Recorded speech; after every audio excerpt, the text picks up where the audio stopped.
Another edition of Beat the Closing Number presented by TheLines.com. You can follow The Lines on Twitter at TheLinesUS. You can follow The Lines MLB lead analyst Mo Nawara on Twitter as well, just as it's spelled on the screen. I won't bother messing it up and spelling it out myself. It is at Mo Nawara. Just a couple games to get to on Thursday's MLB slate on June 15th, starting off with Rockies and Braves, and then a big AL West matchup between the Rangers and Angels. But before we get started, remember to give the video a thumbs up and ring the bell to get notifications whenever The Lines releases a new sports betting video on any market, including most day-to-day bets, which can also be found in The Lines Discord channel. Typically, for some day games like today on Thursday, Mo has at least one other bet, maybe a live ad, something of that nature. So you'll want to join the Lines Discord channel. Link is over at thelines.com in the top right-hand corner. Play.thelines.com is where you could find your chance to win a $25 Amazon gift card daily in our MLB Pick'em contest. But Mo, speaking of Discord, I know you had one bet in there last night, and you also did well on your lone video play on Beat the Closing Number yesterday. Yeah, somehow the Orioles didn't score 7 runs with their clown lineup. So it worked out for me. Barrios, I even put him into my fantasy lineup after I sat him last week against the Rays, and he shoved. So I definitely thought disaster was coming since I was all in on this one, but it worked out for me. And then I did add the Phillies because GOAT Corbin Carroll was not in the lineup. So anytime GOAT Corbin Carroll is not in the lineup, I'm interested in fading the Diamondbacks, especially against a lefty. I know he's not going to do that great against lefties, obviously, but I mean, he's just so good, especially, you know, when he's facing relievers and stuff like that come in those games. Yeah, the market really didn't react to Corbin Carroll not being in the lineup. So I thought that was crazy since he's been one of the best players in baseball this year. So I added Phillies. They tried to blow it, but they came through. Yeah, somehow you rarely see that where the road team scores 1 run and that's good enough. But the Phillies are back at 500, astonishingly, and we'll see if that record sticks or if they can get over the Mendoza line with a day game against the D-backs. That's taking place after this recording. But Mo, let's get started with Rockies and Braves. Colorado 12 games under. Atlanta, the best record in the National League at 42-26, therefore in first place in the AL East. It is Kyle Freeland against AJ Smith-Shawver, and Braves as high as minus 260 in the market. I know you mentioned GOAT Carroll, so this would be then an instance of something Smith-Shawver, and the best number on the Rockies is plus 210 on the money line.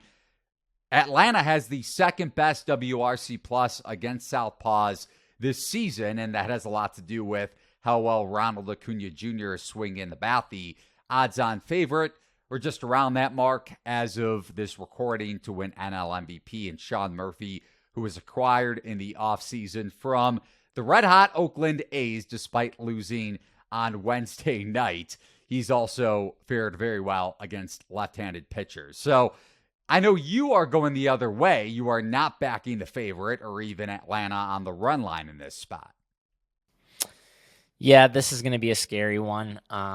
Not going to be a comfortable sweat for sure, but I did play the Rockies. This one is a really interesting one because of Smith-Shawver. He's very you could just throw a dart at a board kind of and just figure out what his talent level is, because I don't know how to project a guy who has literally sub 30 innings above A ball. I mean, that's counting his brief MLB appearance so far this year. I don't even know how to project a player like that. It's kind of like with Bryce Miller earlier this year where it's really tough. But I will say the innings he's thrown so far in major leagues have not been good at all. Very low chase rate, very, very low swinging strike rate. He's not hitting the zone very often. I mean, you're talking about a 20-year-old here who, not just a 20-year-old, but a 20-year-old who hasn't been focusing on baseball very long, drafted out of high school 2021, was a big-time, Texas high school football star, I believe, and committed to Texas Tech for both sports. So, like, he has not even been pitching or focusing on baseball all that long. So he's very unpolished. I know he's a great athlete, but I'm concerned that he isn't an MLB arm at this point.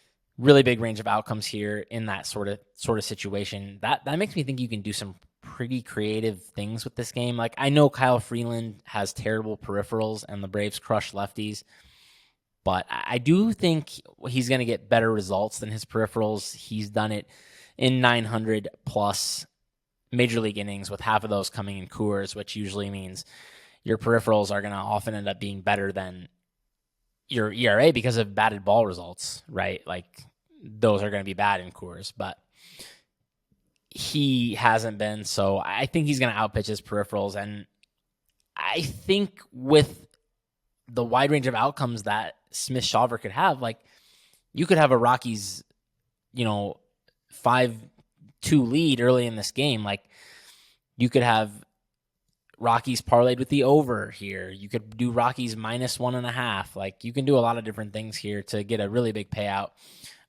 because I do think the Braves are probably going to score some runs. I also like that the Braves played a doubleheader yesterday and really depleted their bullpen. Nick Anderson and Raisel Iglesias threw a ton of pitches. I think, and AJ Minter, I know he didn't throw a ton of pitches, but he did pitch in both games, which means he did have to warm up twice. So I think the Braves are going to be down to their like C squad in the bullpen here. Combine that with a starting pitcher that I don't have any confidence in. I don't think the Rockies should be anywhere near this big of underdogs, but that being said, this is a really tough spot to project. So you can get creative with this one, or you can just bet the Rockies. I think either one of those is good here. I mean, it's not going to surprise me if the Braves win 9-5 or whatever, but I do think the Rockies are too big of underdogs here. Second of two games to get to, Mo. Less than a little hour later, it is Angels at Rangers. Texas in first place in the AL West, sitting at 42-25. LA 38-32 after taking the first 2 of 3 in this series. Shohei Ohtani, who is the odds-on and then some AL MVP favorite, cheapest number in the market currently, which you could find over at thelines.com. Check out the latest, not only futures odds and price shop, but also for day-to-day MLB bets like Rockies, Braves, and so on and so forth. But cheapest number on Ohtani is -225. Eovaldi is a Cy Young candidate in his own right, and Ohtani is certainly in the mix there, although you would think AL MVP, and that's it for him this season, considering the wealth of starting pitching in the American League led by Shane McClanahan.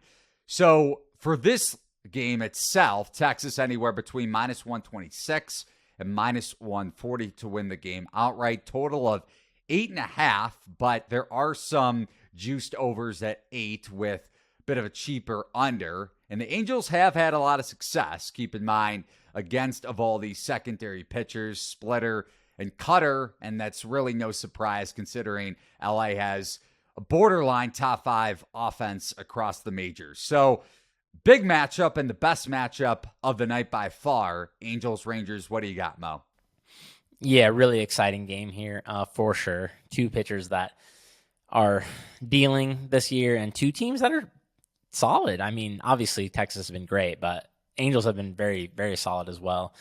Man, that's insane that Ohtani's, I didn't realize he was -300 for MVP now. This is crazy. It's warranted. I mean, yeah, he would win for sure if they had the vote now, but like there's still a lot of season left. I mean, -300. Wow. Anyways, yeah, Ohtani's having an interesting season on the mound for sure. Really slider heavy, like we have talked about before. More walks, fewer whiffs. You would think that would be some big warning signs, but man, nobody has been able to square up the baseball facing him, which is understandable when he's throwing that sweeper the way he throws it. 84.7 exit velocity still. This is as good as it gets. I mean, yeah, I think it's really hard to fake that over this sample. Like, we've gotten to a big enough sample where that sort of thing should be smoothed out quite a bit. I do hope he mixes in his other pitches a bit more here. Texas, very, very strong versus the sliders. They are the best in baseball so far this year. Eovaldi, I just think he's not as good as his numbers. I know that all the peripherals support it so far, like ERA, xERA, FIP, all start with a 2, but the only major change I could find, honestly, with him is that he did ditch his slider, which is a good move for him, I think. That's been his worst pitch that he's consistently thrown the last 5 years or so.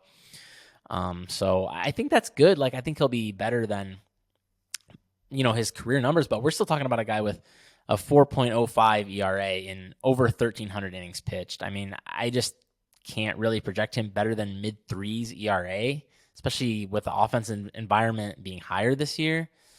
So I do think Ohtani is the better pitcher here. I do think, obviously, with Texas having a slightly better offense and a better defense and home field, it does cancel out, I think, most of the edge that Ohtani brings here. I do like that Carlos Estevez is going to be back available. I mean, even yesterday, like, the Angels should have won if they had their bullpen available. They probably would have won yesterday, but they tried throwing their bum relievers, and they got wrecked after Reed Detmers fired a gem.